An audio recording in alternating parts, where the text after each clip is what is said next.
नमस्कार। आज हम महाभारत के आदि पर्व की एक अहम घटना पर थोड़ी गहराई से बात करेंगे। हाँ बिल्कुल। ये वो समय है जब पांडव हस्तिनापुर वापस आते हैं और यहीं से उनके और कौरवों के बीच का जो तनाव है वो सतह पर आने लगता है। बिल्कुल। खास तौर पर भीम से जुड़ा हुआ प्रसंग, जिसे कई बार भीम की विष परीक्षा भी कहा जाता है। सही। तो कहानी शुरू होती है राजा पांडु की मृत्यु के बाद। कुंती अपने 5 पुत्रों के साथ ऋषियों के संग हस्तिनापुर लौटती हैं। और वहां उनका स्वागत होता है। भीष्म, धृतराष्ट्र, विदुर सब होते हैं। हाँ, स्वागत तो होता है और ऋषिगण पांडवों का परिचय भी देते हैं, उनके दिव्य जन्म के बारे में बताते हैं। युधिष्ठिर यमराज के पुत्र, भीम वायु के, अर्जुन इंद्र के और नकुल सहदेव अश्विनी कुमारों के। लेकिन इसी समय एक और बात होती है। सत्यवती, अंबिका और अंबालिका वन चली जाती हैं। हाँ, व्यासदेव की भविष्यवाणी सुनकर कि कुरु वंश का नाश होगा, वो तपस्या के लिए वन चली जाती हैं। तो अब हस्तिनापुर में पांडव और कौरव एक साथ पलने बढ़ने लगते हैं। और यहीं से भीम की शक्ति और कौरवों की, खासकर दुर्योधन की ईर्ष्या का अध्याय शुरू होता है। बिल्कुल। भीम तो वायुपुत्र थे, बल तो उनमें असाधारण था और बचपन की शरारतों में वो ये बल दिखाते भी थे। जैसे दौड़ने में कौरवों को पछाड़ देना, खाने में उनसे कई ज्यादा खाना, और वो खेल खेल में पेड़ जोर से हिला देते थे। हाँ, सुना है, फल गिराने के लिए। हाँ, फल गिराने के लिए। लेकिन कभी कभी उन फलों के साथ कौरव भाई भी नीचे आ गिरते थे। ओह, पर भीम के मन में कोई खोट नहीं था, है ना? वो तो बस बच्चा था। नहीं, बिल्कुल नहीं। वो तो बस अपनी शक्ति से अनजान, सहज खेल था उनके लिए। पर दुर्योधन, उसे ये बात बहुत चुभती थी। मतलब ये सिर्फ बच्चों वाली जलन नहीं थी, कुछ और था। लगता तो यही है, क्योंकि दुर्योधन की प्रतिक्रिया सिर्फ मुंह बनाने या शिकायत करने तक नहीं रही।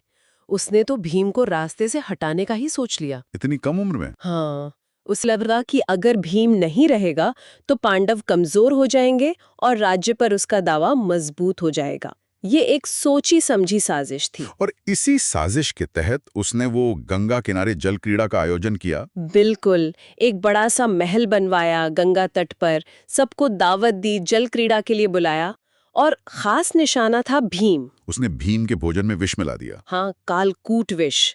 बहुत ही घातक विष माना जाता है। भीम ने तो भोलापन में प्रेम से दिया गया भोजन समझकर खा लिया। और फिर सब पानी में खेलने लगे। विष का असर हुआ, भीम थक गए और किनारे आकर लेट गए। और दुर्योधन ने इसी मौके का फायदा उठाया। हाँ, दुर्योधन और उसके भाइयों ने, उन्होंने बेहोश पड़े भीम को लताओं से कसकर बांधा और गंगा की धारा में फेंक दिया। ये तो विश्वासघात की हद थी। हाँ, भाई ने भाई के साथ ऐसा किया। हाँ, ये कौरव पांडव संघर्ष की कड़वाहट की शायद पहली बड़ी घटना थी। लेकिन भीम बच गए। कहानी में एक और मोड़ आया। सही कहा। भीम डूबते डूबते नदी के तल में पहुंच गए, जहां नागों का लोक था। नागलोक? हाँ, नागलोक। वहां हजारों नागों ने उन्हें डसा। अब देखिए हुआ क्या। उन नागों के विष ने भीम के शरीर में फैले कालकूट विष के असर को खत्म कर दिया। मतलब विष ने ही विष को काट दिया। कमाल है। फिर भीम को होश आ गया। हाँ, होश आया तो देखा कि इतने सारे नाग हैं, तो वो उनसे लड़ने लगे अपने बल से। और फिर नागराज वासुकी आए। हाँ, नागों के राजा वासुकी। उनका भीम से एक रिश्ता भी था वायुदेव के जरिए। वो भीम के नाना के भाई लगते थे। अच्छा। उन्होंने भीम को पहचाना। भीम ने सारी कहानी बताई। वासुकी बहुत प्रसन्न हुए और उन्होंने भीम को दिव्य रस पीने को दिया।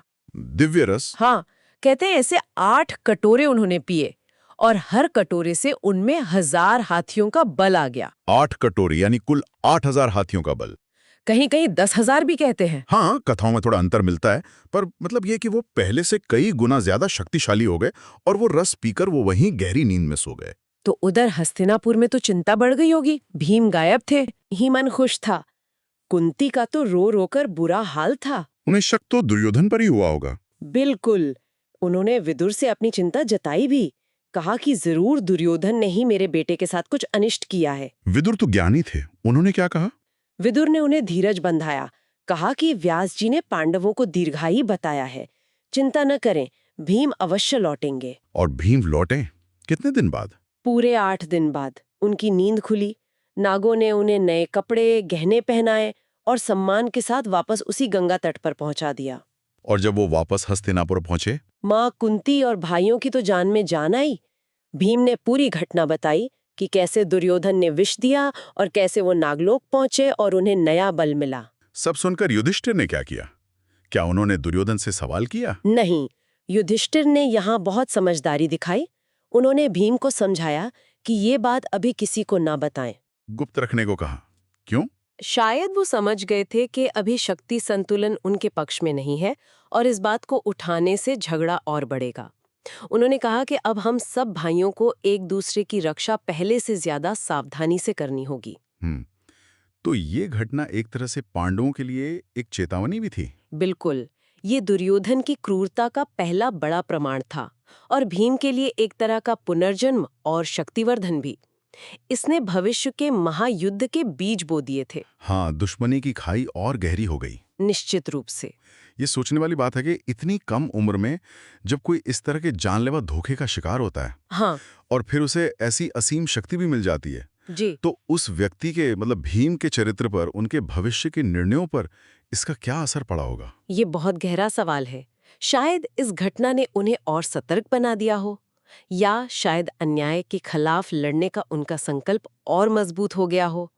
ये अनुभव उनके साथ हमेशा रहा होगा। बिल्कुल, इसने पांडवों को शायद और करीब ला दिया होगा एक दूसरे की रक्षा के लिए। हाँ, ये भी संभव है।